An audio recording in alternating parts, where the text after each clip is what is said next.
Saya baru saja dengar Majelis Ulama Indonesia alias MUI menyatakan bahwa umat Islam tidak boleh menyampaikan salam agama lain.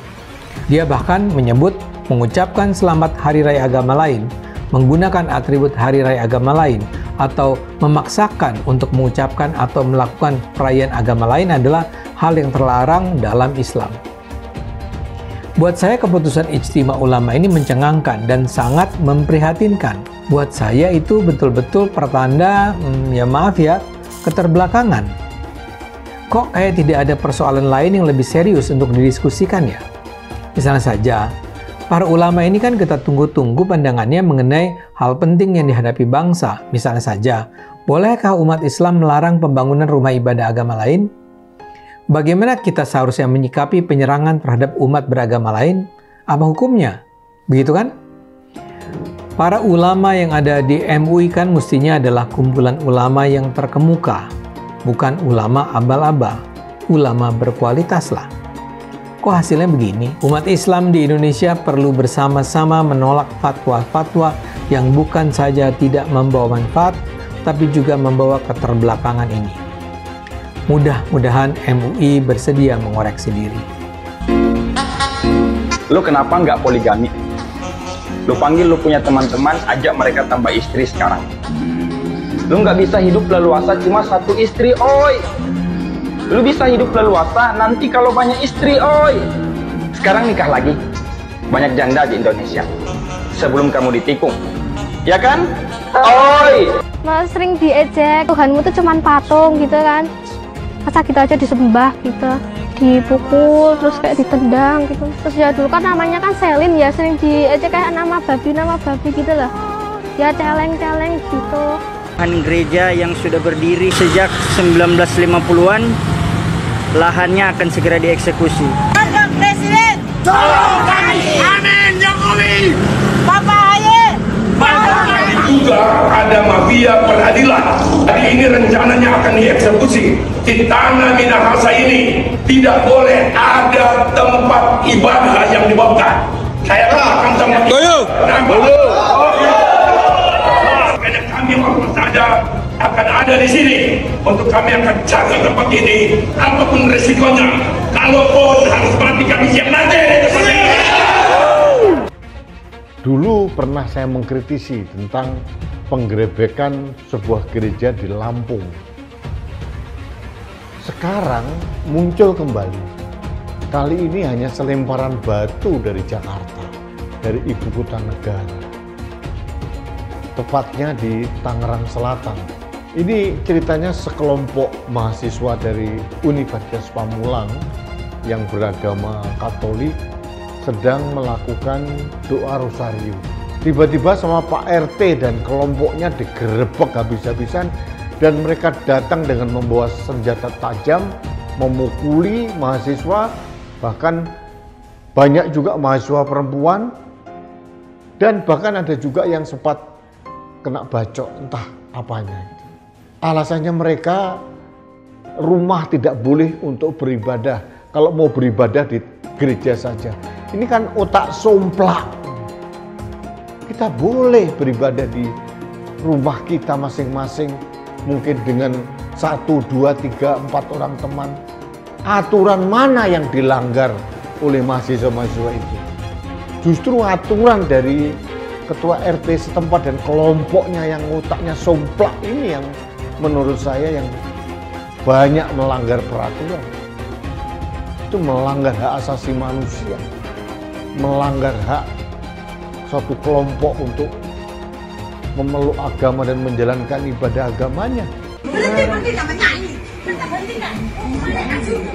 Atas nama organisasi dan umat Kristen seluruh Indonesia akan melaporkan seorang aparatur sipil negara yang bernama Yayi Susilawati dari SMA Negeri 1 Cermen Gresik, Jawa Timur ke Barreskrim Polri pada hari Senin 13 Mei 2024 yang bersangkutan membubarkan paksa jemaat GPIB pada hari Rabu 8 Mei 2024 pukul 19.00.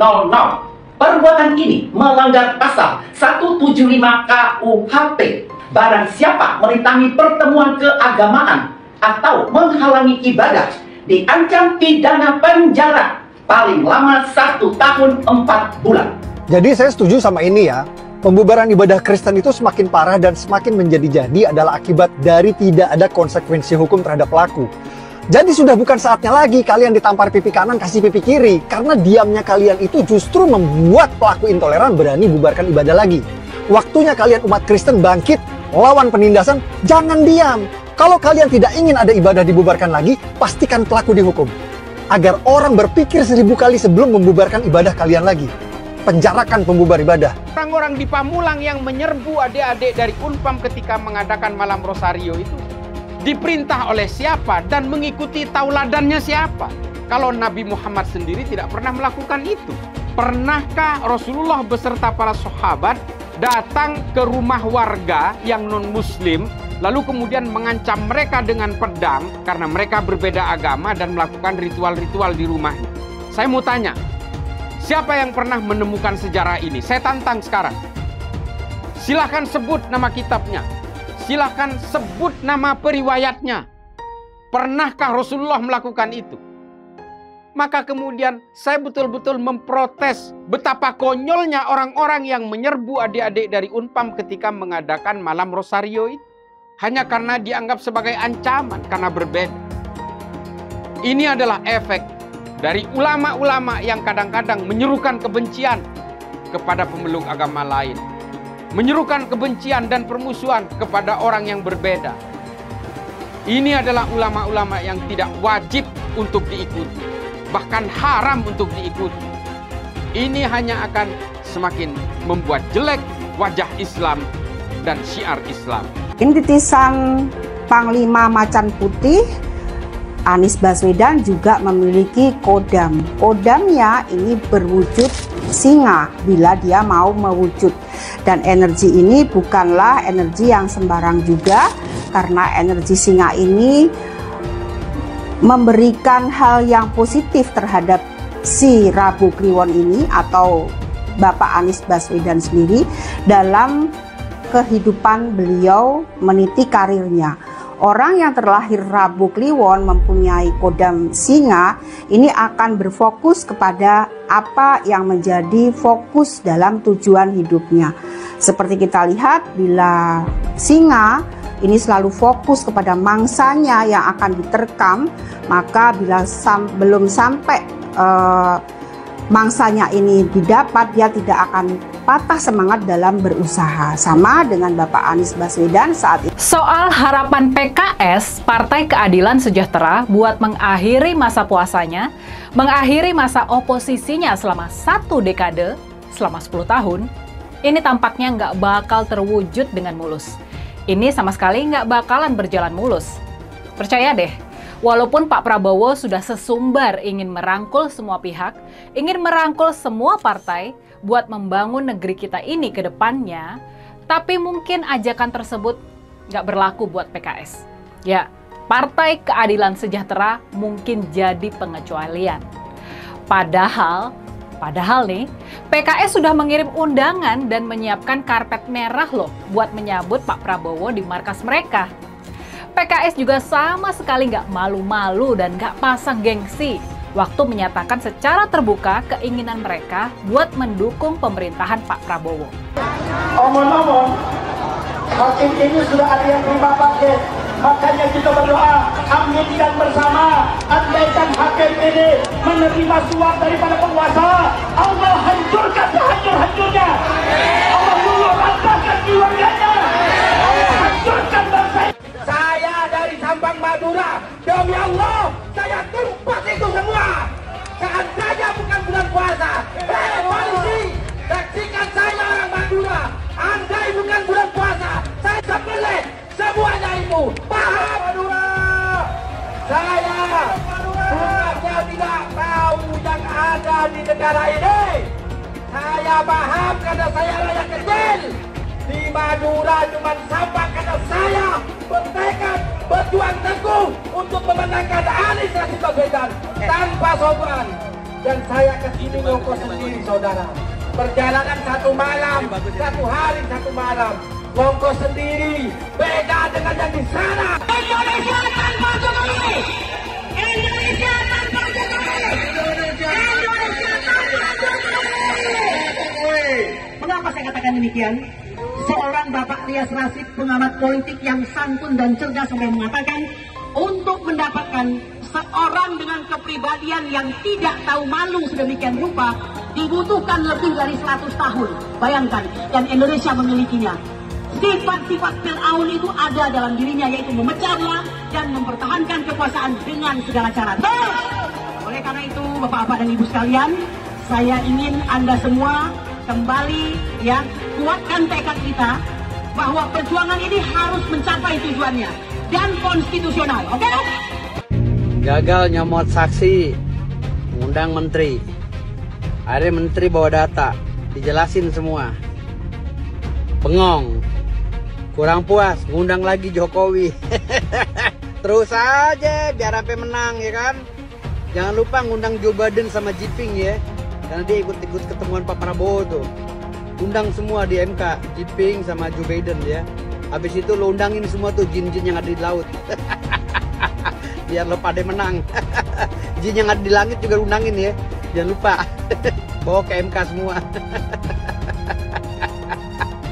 Gue bilang pindah-pindah ntar perahu lo bocor, nyesel lo. Kalau dikasih jalan itu, tinggal Anies dengan Caimin berani nggak? Jangan kau mau enak aja, kamu jadi presiden kan ente, ya, wakil presiden ente. Kok kita suruh berkorban? Kita pasti mendukung, tapi nanti di depan dong. Nabi Muhammad tuh memimpin di depan, bukan dari belakang meja. Dengan perjuangan dia, kami bisa melawan kezaliman dan ketidakadilan oleh Jokowi Dodo. Maka perjuangan ini kami tidak akan pernah berhenti sampai nyawa dan darah saya pertaruhkan. Saya diberi nilai 11 dari 100. Itu nilai luar biasa. Pertama kali dalam hidup saya terima nilai itu.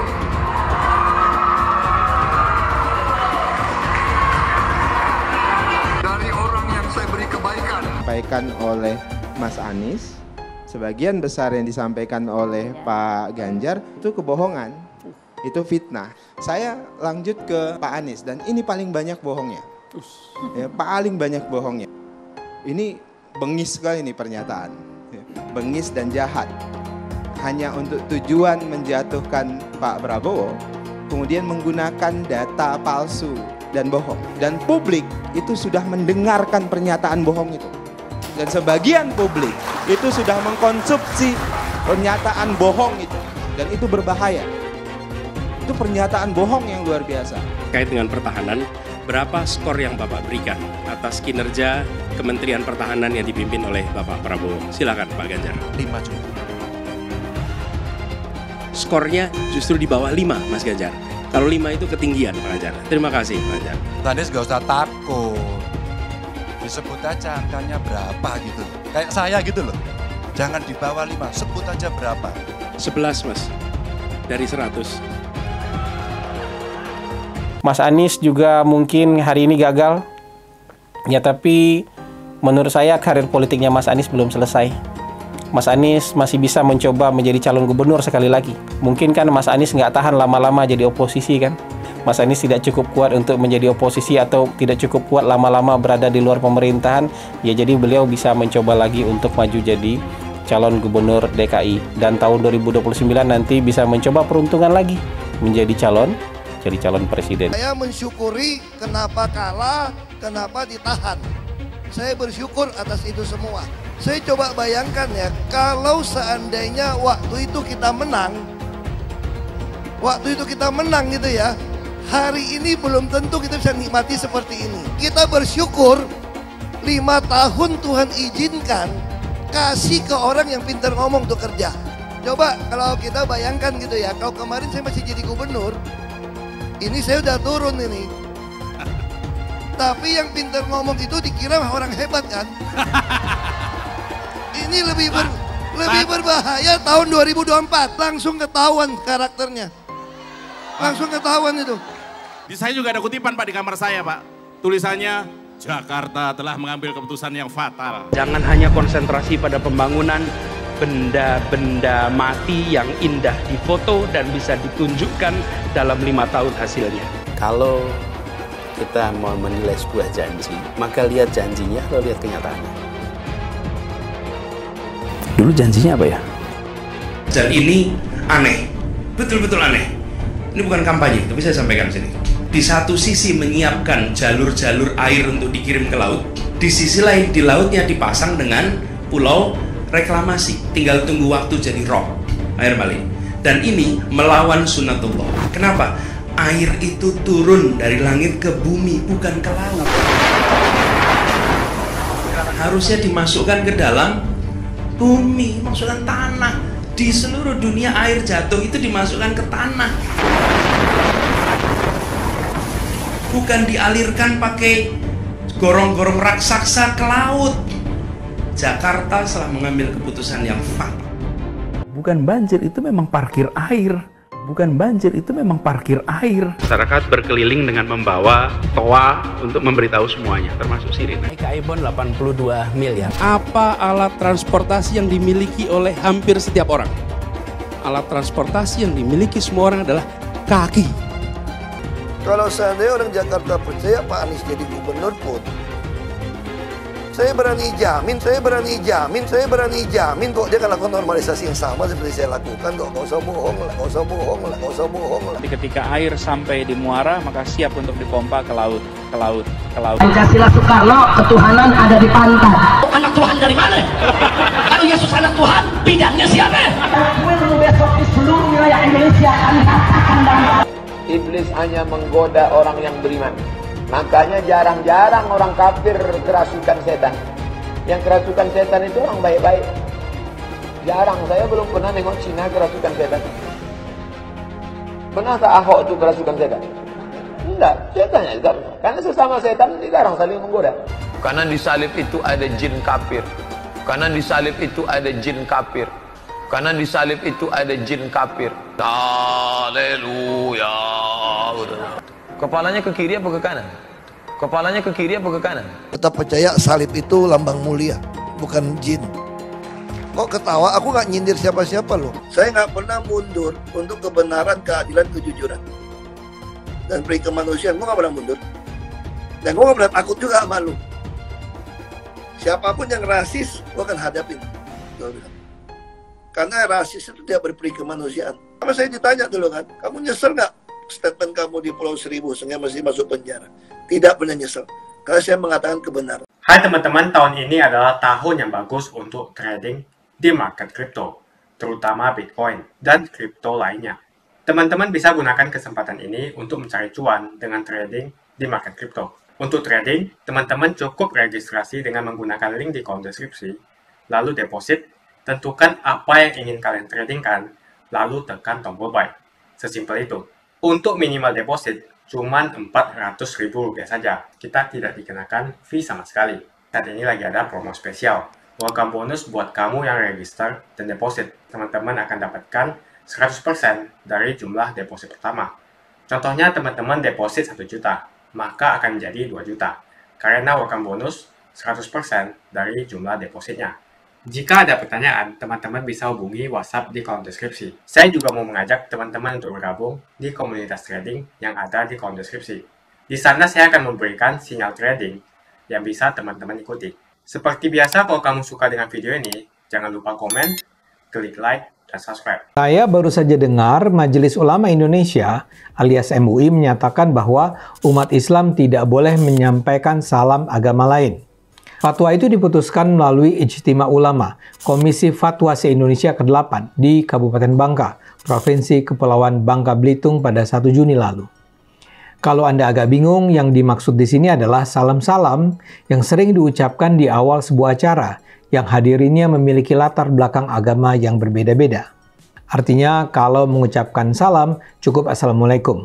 Jangan sebut salam-salam agama lain. Menurut MUI, diharamkan bagi umat Islam untuk membaca salam-salam di luar Assalamualaikum. Itu dilarang karena masing-masing salam memiliki doanya sendiri-sendiri. Jadi, kalau seorang pejabat misalnya akan membuka sebuah acara, dia biasanya akan menyebut, Assalamualaikum warahmatullahi wabarakatuh, Shalom, Om Swastiastu, Namo Buddhaya, Salam Kebajikan. Doa-doa inilah yang dipersoalkan MUI. Ketua MUI Bidang Fatwa, Profesor Asrorun Niam Soleh, mengatakan mengucapkan salam berbagai agama merupakan penggabungan ajaran berbagai agama yang tidak mengikuti syariat Islam. Ini katanya bukanlah perwujudan toleransi dan moderasi. Om Swastiastu yang berasal dari agama Hindu berarti semoga selamat dalam lindungan Ida Sang Hyang Widiwasa. Namo Buddhaya yang berasal dari agama Buddha berarti terpujilah Buddha. Yang agak netral adalah Shalom dari Kristen yang berarti damai sejahtera. Menurut Prof. Niam lagi, toleransi umat beragama harus dilakukan selama tidak masuk ke dalam ranah akidah, ibadah ritual, dan upacara-upacara keagamaan. Dia bahkan menyebut mengucapkan selamat hari raya agama lain, menggunakan atribut hari raya agama lain, atau memaksakan untuk mengucapkan atau melakukan perayaan agama lain adalah hal yang terlarang dalam Islam. Pengucapan salam yang berdimensi doa khusus agama lain oleh umat Islam hukumnya haram, ujarnya. Ia mengatakan dalam forum yang terdiri atas umat Islam dan umat beragama lain, umat Islam bisa mengucapkan salam dengan Assalamualaikum, disertai salam nasional atau salam lainnya seperti selamat pagi yang tidak mencampur adukan salam doa agama lain. Buat saya keputusan Ijtima Ulama ini mencengangkan dan sangat memprihatinkan. Gini, saya sendiri termasuk orang yang tidak pernah mengucapkan rangkaian salam berbagai agama. Jadi kalau saya memulai pidato misalnya, saya akan langsung menyebut selamat pagi atau siang atau sore. Saya tidak akan menyampaikan Assalamualaikum, Shalom, dan seterusnya. Tapi itu saya lakukan bukan karena saya menganggap tindakan itu haram. Saya melakukannya karena alasan praktis. Kalau saya harus membaca semuanya, akan jadi panjang. Dan selalu ada kemungkinan saya keseleo lidah, salah mengucapkannya. Jadi daripada ribet, saya merasa lebih baik menggunakan ucapan salam Indonesia saja. Sekedar catatan, Ijtima Ulama itu berarti kesepakatan para ulama. Ijtima Ulama di Bangka itu diikuti oleh 654 peserta dari unsur pimpinan Lembaga Fatwa Ormas Islam tingkat pusat, pimpinan Komisi Fatwa MUI se-Indonesia, pimpinan pesantren tinggi ilmu-ilmu fikih, serta pimpinan Fakultas Syariah Perguruan Tinggi Keislaman. Kemudian ada juga perwakilan lembaga fatwa negara ASEAN dan Timur Tengah seperti Malaysia dan Qatar, individu cendekiawan Muslim dan ahli hukum Islam, serta para peneliti sebagai peninjau. Kok kayak tidak ada persoalan lain yang lebih serius untuk didiskusikan ya? Misalnya saja, para ulama ini kan kita tunggu-tunggu pandangannya mengenai hal penting yang dihadapi bangsa. Misalnya saja, bolehkah umat Islam melarang pembangunan rumah ibadah agama lain? Bagaimana kita seharusnya menyikapi penyerangan terhadap umat beragama lain? Apa hukumnya? Begitu kan? Atau barangkali soal para pejabat korup yang hasil korupsinya digunakan untuk membiayai umroh kolektif, atau untuk dana kurban keluarga, atau pembangunan masjid. Jadi kalau sekarang setelah 654 ulama itu bertemu, berdiskusi selama 3 hari, di ujung acara mereka mengeluarkan keputusan bahwa mengucapkan salam berbagai agama itu haram, buat saya itu betul-betul pertanda, ya maaf ya, keterbelakangan. Saya tidak mengucapkan Assalamualaikum, kecuali kalau saya memang berada di sebuah acara yang hadirinnya adalah 100% umat Islam. Kalau yang saya hadapi umat beragam agama, ya saya harus menghormati semuanya. Caranya adalah dengan tidak menyebutkan satupun salam agama. Di sisi lain, pengharaman ucapan selamat agama lain ini mengesankan kesombongan umat Islam dalam melihat agama lain. Mengesankan eksklusivisme. Seperti saya katakan, saya sendiri tidak mau mengucapkan rangkaian salam itu karena alasan ketidakpraktisan. Tapi karena itu, saya bukan saja tidak mengucapkan salam agama Kristen, Hindu, Buddha, dan Konghucu, tapi saya juga tidak mengucapkan salam Islam. Tapi kok para ulama ini malah berkumpul untuk memutuskan, bolehkah kita sebagai umat Islam yang selalu menganggap Islam sebagai agama damai dan toleran, mengucapkan selamat agama lain? Para ulama yang ada di MUI kan mestinya adalah kumpulan ulama yang terkemuka, bukan ulama abal-abal, ulama berkualitas lah. Kok hasilnya begini? Ini menjadi persoalan yang selama bertahun-tahun mengganggu kerukunan hubungan umat Islam dan Kristen. Dalam beberapa tahun terakhir ini, pelarangan ucapan Selamat Natal itu seperti sudah mereda. Sekarang dipahami bahwa larangan tersebut tidak pernah dikenal baik dalam Al-Quran maupun Sunnah Nabi Muhammad. Tapi kini, bila MUI mulai kembali dengan mengatakan bahwa salam agama itu terlarang, sebagaimana ucapan Selamat Natal haram, kemajuan yang sudah dicapai mungkin akan kembali menyurut. Assalamualaikum itu tentu saja bermakna baik. Arti Assalamualaikum warahmatullahi wabarakatuh adalah semoga Allah melimpahkan keselamatan, rahmat, dan keberkahannya padamu. Tapi tetap saja itu kan mengandung bias Islam.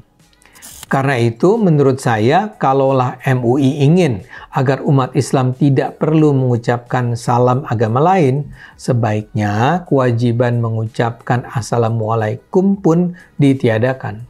Jadi aman. Tapi kabar baiknya keputusan MUI ini sudah ditentang oleh tidak lebih dan tidak kurang Kementerian Agama. Dirjen Bimbingan Masyarakat Islam Kemenak, Kamarudin Amin menyatakan salam lintas agama adalah praktik baik kerukunan umat.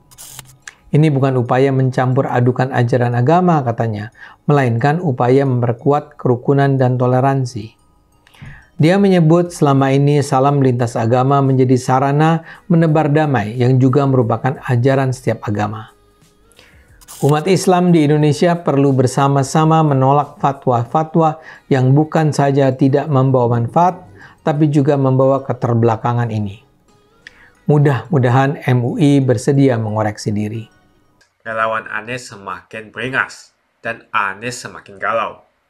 Dengan menggunakan politik identitas, relawan Anies akan menggulingkan Jokowi. Relawan Anies yang mayoritas pengasuh khilafah seperti kadrun FPI dan HTI ingin melengsarkan Pak Jokowi. Tapi pendukung Anies lupa bahwa 82% penduduk Indonesia suka dengan kinerja Pak Jokowi. Saya pikir kalau terjadi baku hantam, maka ada 82% yang akan menghajar kadrun pengasuh khilafah itu. Yang jelas saya tidak akan memilih Anies, karena Anies bukan pribumi yang jelas. Dan Anies juga merupakan antitesis daripada Jokowi. Antitesis artinya bertolak belakangan dengan semua kebijakan Jokowi. Anies sudah terang-terangan menyebutkan dia tidak akan melanjutkan kinerja dari Pak Jokowi. Tidak ada infrastruktur yang akan dibangun jika Anies memimpin Indonesia 5 tahun ke depan. Lagi pula Anies juga didukung oleh khilafah dan pendukung Anies dari ormas seperti FPI dan juga HTI. Apa kita mau FPI dan HTI kembali di Indonesia jika Anies memimpin? Anies adalah bapak politik identitas yang menghalalkan segala cara untuk menggapai kekuasaan, termasuk menggunakan politik identitas berbasis agama. Kita lihat di kasus Ahok. Kita sudah bisa melihat kinerja Anies selama 5 tahun di Jakarta, dan ini merupakan rekam jejak Anies Baswedan. Tidak ada satupun janji yang dipenuhi, dan tidak ada kinerja yang bisa dibanggakan. Dari DP 0%, OKOC, kelebihan bayar, Formula E, banjir, sumur resapan, jalan rusak, dan gonta-ganti nama jalan. Jadi saya rasa tagline perubahan yang diusung Anies adalah tagline merubah kata korupsi menjadi kelebihan bayar, supaya semua koruptor tidak dijerat oleh pasal korupsi. Karena mereka semua hanya melakukan kelebihan bayar. Jadi perkataan Ahok sudah terbukti, dan Jakarta sudah menjadi korban. Jangan biarkan Indonesia menjadi korban kibulan Anies Baswedan. Suara minoritas jangan lagi merasa takut untuk memilih pemimpin yang membela hak minoritas. Karena Anies jelas hanya memanfaatkan suara minoritas untuk mendapatkan suara. Ingat, di belakang Anies ada ormas pengasuh khilafah, seperti FPI, HTI, PA212. Saya yakin sebentar lagi karma Ahok akan mengejar Anies Baswedan. Begitu saja opini saya hari ini. Tuliskan opini kalian tentang Anies Baswedan di kolom komentar. Dan juga tuliskan pendapat kalian tentang people power oleh relawan Anies untuk melengsarkan Pak Jokowi. Tuliskan pendapat kalian. Jika kalian siap untuk melawan people power yang digaungkan oleh relawan Anies, ayo tuliskan lawan people power di kolom komentar. Pastikan Anda semua like video ini dan bagikan video ini ke teman dan family Anda supaya mereka semua mengetahui tentang informasi ini. Tekan tombol subscribe dan bunyikan lonceng notifikasi supaya kamu tidak ketinggalan